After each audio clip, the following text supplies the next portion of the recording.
va reparler intelligence artificielle. Restez bien avec nous, on a l'e-sport et on a des places à vous faire gagner, notamment pour les clubs de Jean-Michel Aulas et Marie-Sophie Obama. L'intelligence artificielle et la data, ces outils qui nous aident à gérer les stades. On va en parler maintenant eh bien avec Aurélie Jean, qui est scientifique, numéricienne, fondatrice In Silico Veritas. Elle va nous rejoindre, accompagnée de Patrick Saïd, chef de service au CEA, l'intelligence artificielle pour le langage et la vision. Et un champion, encore un sur cette scène aujourd'hui, Yannick Nyonga, ancien rugbyman, actuel directeur sportif du Racing 92. Il était la star de TF1 ce matin, il a pris un TGV et il est arrivé parce qu'il y a une Coupe du Monde, Yannick, qui se prépare. On le répète, cette Coupe du Monde va débuter demain. On souhaite le meilleur, bien sûr, à notre équipe de France. Alors, on parlera du Racing dans quelques minutes, Yannick, si vous le voulez bien, mais votre carrière n'est pas si loin. Alors, toutes ces datas, ces données, est-ce que c'est une révolution pour vous? Comment vous vous en êtes servi au fil de votre carrière? Bonjour à tous déjà.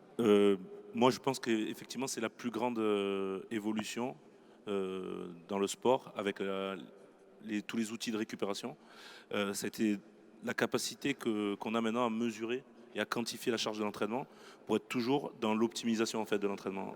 Avant toutes ces datas, on était dans le ressenti, dans l'approximation. Aujourd'hui, on sait exactement quelle quantité de travail un athlète peut endurer pour optimiser et jamais tomber dans le surentraînement. Et vous vous en êtes rendu compte vraiment de façon très forte pendant votre carrière, notamment au moment des blessures, malheureusement, qui vous ont un peu stoppé dans votre montée folle vers les sommets? C'est ça, j'ai toujours considéré que personnellement j'avais eu voilà, une grosse mi-temps dans ma carrière et elle a été causée par une blessure qui m'a éloigné des terrains pendant 10 mois. Donc avant ça, les choses se passaient assez facilement et après ça, ça a été beaucoup plus dur. Donc j'ai été forcé de me questionner un peu sur moi, sur ma performance, sur comment optimiser ma performance.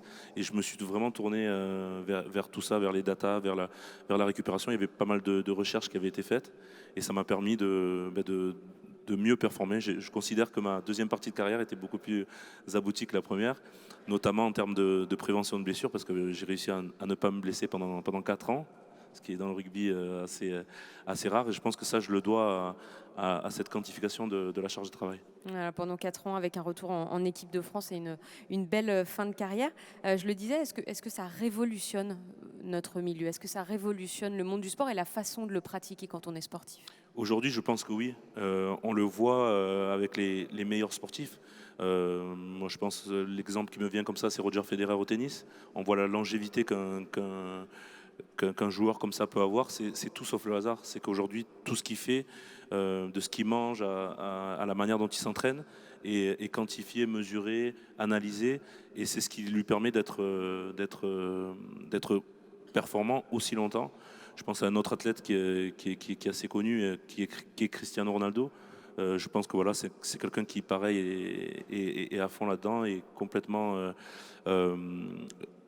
attiré par ce souci de performance. Et voilà, Et c'est pas trop, selon vous? Ça dénature pas un peu?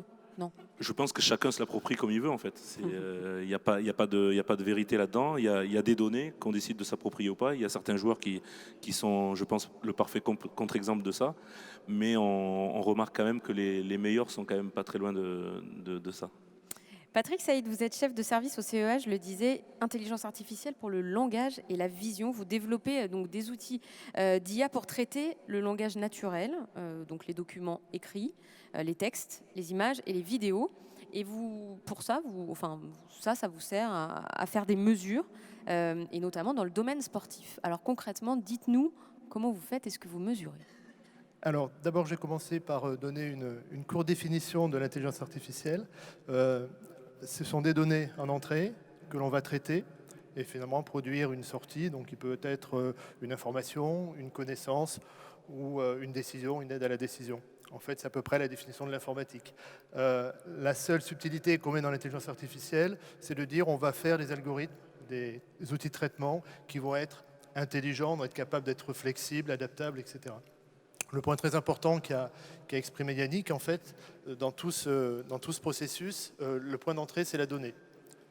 S'il n'y a pas de données, quelle que soit l'intelligence mise en œuvre, on va bien sûr tourner assez court.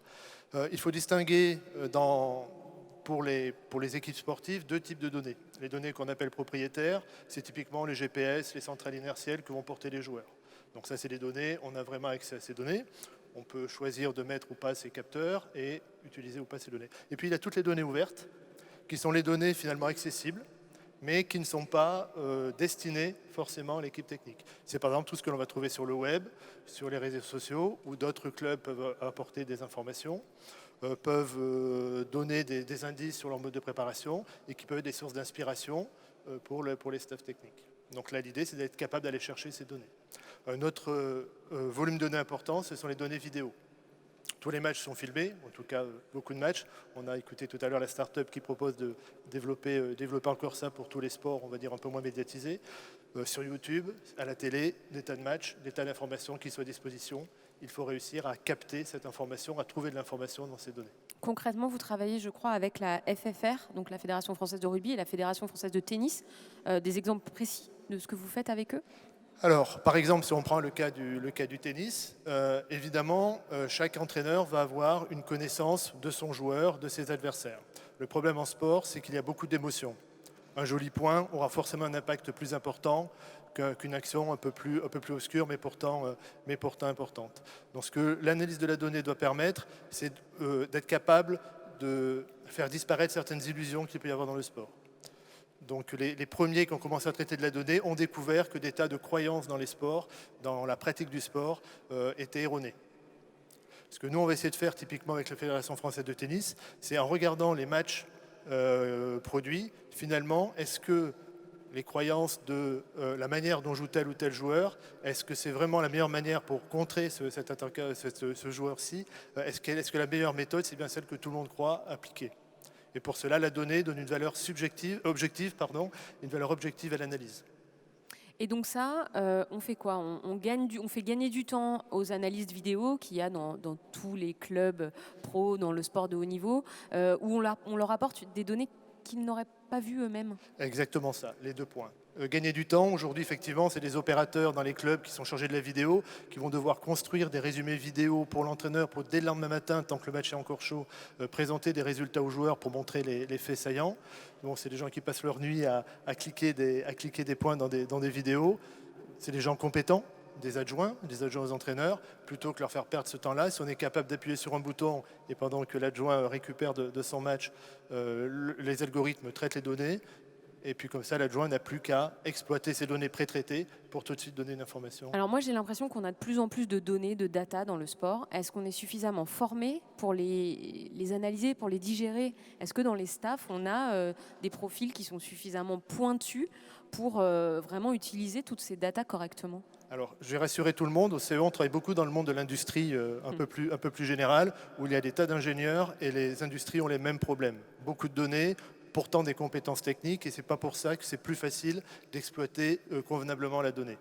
Donc de toute façon, c'est nouveau, et Yannick l'a dit, hein, c'est une révolution, et on est en plein dedans, elle n'est pas terminée.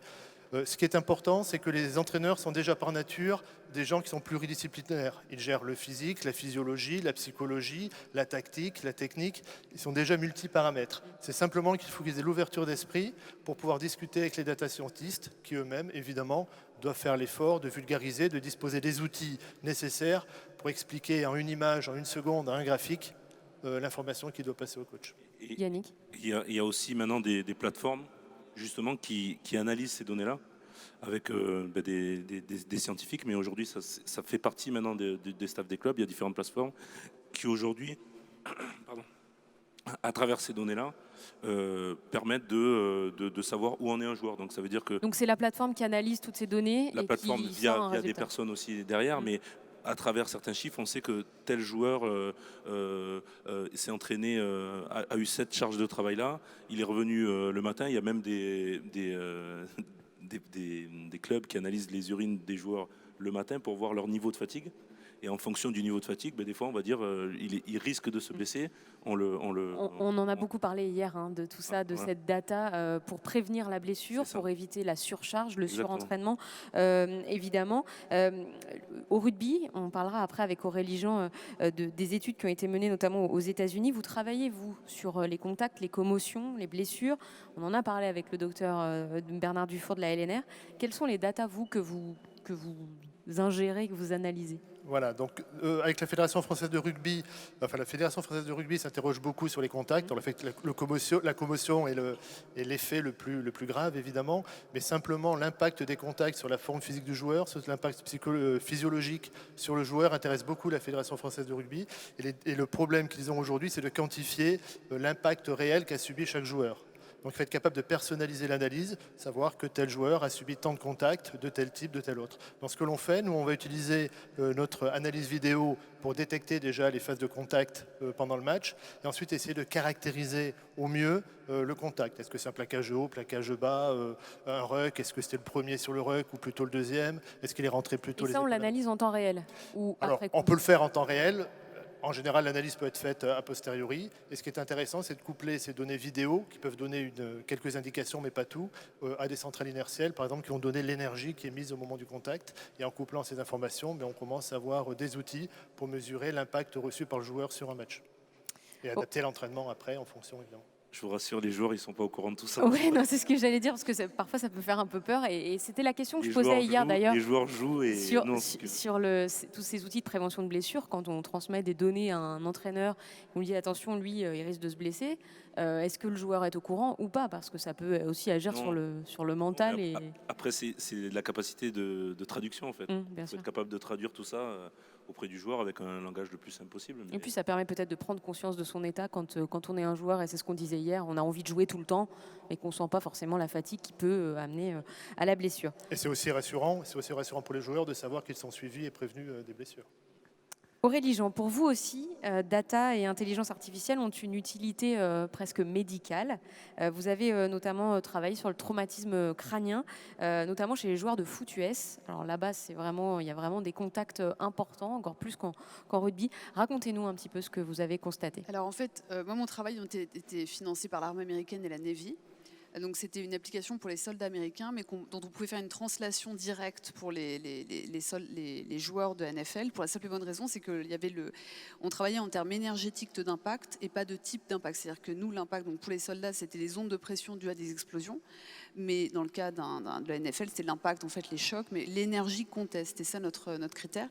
Et donc en fait, j'ai travaillé pendant 5 ans sur ce sujet aux États-Unis, où j'ai pu développer un modèle d'élastoplasticité en fait du cerveau humain et à différentes échelles pour justement essayer de caractériser les pics de pression dans le cerveau d'un humain selon l'énergie, le type d'énergie, l'angle d'impact, des choses comme ça, et de voir la localisation de ces pics de pression dans le cerveau. Et en main dans la main, en travaillant en fait avec des neurologues, en fait, on a pu établir une loi relativement simple qui est basée sur les caractéristiques morphologiques de l'humain pour pouvoir définir les risques d'un humain d'avoir un traumatisme crânien en fonction du choc. Et ça a eu un impact énorme, sans jeu de mots, puisqu'en fait, ça a été récupéré par le sport, ça a été, donc l'armée américaine utilise aujourd'hui cette équation pour pouvoir améliorer les casques de protection. Donc il y a vraiment un impact. Parce que c'est ça, on a placé, en tout cas pour les joueurs de foot US, on a placé des capteurs. Alors il y a eu des tests. Il y a eu des tests, voilà, dans le football de collège, donc universitaire, pardon, où en fait on a mis des capteurs pour suivre les pressions, les chocs subis par les joueurs selon leur position et aussi donc défense, attaque. Aussi, il y a 2 équipes au football américain et tout au long de la saison. Donc c'était très intéressant. Et petite précision, ce qu'on n'avait pas prévu, c'est que on a aussi, avec deux de mes collègues, on a aussi utilisé notre modèle pour établir le risque de traumatisme crânien des gens présents lors de l'attentat de Boston, du Boston Marathon en 2013. Parce qu'en fait, il y a eu 2 engins explosifs qui ont été lancés, enfin, qui ont été déclenchés en 2013 à 12 secondes d'intervalle. Et il y a eu beaucoup de gens qui, sans avoir de blessures physiques visibles, en tout cas, ont été diagnostiqués avec des traumatismes crâniens. Et donc, on a reproduit ça par la simulation à grande échelle. Donc, ça nous a pris plusieurs mois. Et on n'a pas pu sortir les résultats pour des raisons éthiques que je n'expliquerai pas là tout de suite. Mais voilà, mais en tout cas, ça a été pour nous quelque chose de très intéressant parce qu'on a travaillé main dans la main avec la police, avec les hôpitaux, avec voilà. Et avec des modèles donc transposables dans nos stades et notamment dans les stades de foot US. Ces résultats, ils ont donné quoi? Ils ont été un peu alarmants ou... Alors, après, c'est ce qu'on fait avec ces résultats qui est important. C'est-à-dire que nous, en fait, on a développé un modèle qui permet d'être utilisé aujourd'hui pour définir les risques de traumatisme crânien en fonction de l'énergie d'impact.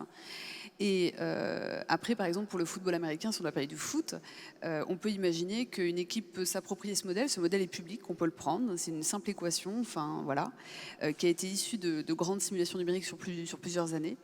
Et le coach ou le directeur de l'équipe peut du coup prendre cette loi, mettre des capteurs dans les casques des joueurs et définir le risque de traumatisme crânien. Après, c'est à eux de faire ce qu'ils veulent faire avec ça et de décider s'ils veulent sortir un joueur ou pas. Donc ça, après, on sait que c'est compliqué. Il y a des enjeux à la NFL que je ne vais pas souligner aujourd'hui. Mais en tout cas, pour l'armée américaine, ce que je peux dire, c'est qu'aujourd'hui, l'armée américaine a récupéré notre code et notre modèle et ils l'utilisent pour aider les soldats voilà, parce qu'il y a encore des soldats américains sur le front et qui subissent voilà, des ondes de pression assez brutales. Et c'est toujours bien en fait, d'estimer le risque de ces hommes et de ces femmes. Comme ça, on peut très tôt essayer de suivre par des IRM fonctionnels en fait, le risque effectif, merci, de traumatisme crânien, et du coup pouvoir les traiter très tôt. Parce qu'en fait, on ne se rend pas compte des conséquences. C'est-à-dire des conséquences en termes de... Bon, ça va jusqu'au suicide, mais c'est vrai qu'on a des problèmes de mémorisation, des problèmes pour dormir, de l'agressivité en continu, voilà, des choses qui peuvent empêcher ces gens de vivre normalement. Ces risques qu'on a au cours d'une carrière, aujourd'hui, quand on est un directeur sportif de club, on sent qu'on a une responsabilité par rapport à son équipe et par rapport à tout ça. Mais complètement. Je pense que c'est en tant que joueur, on ne se rend pas compte de ça, mais en tant que dirigeant, je pense que c'est de notre devoir d'essayer d'être le plus sécure possible vis-à-vis de nos joueurs.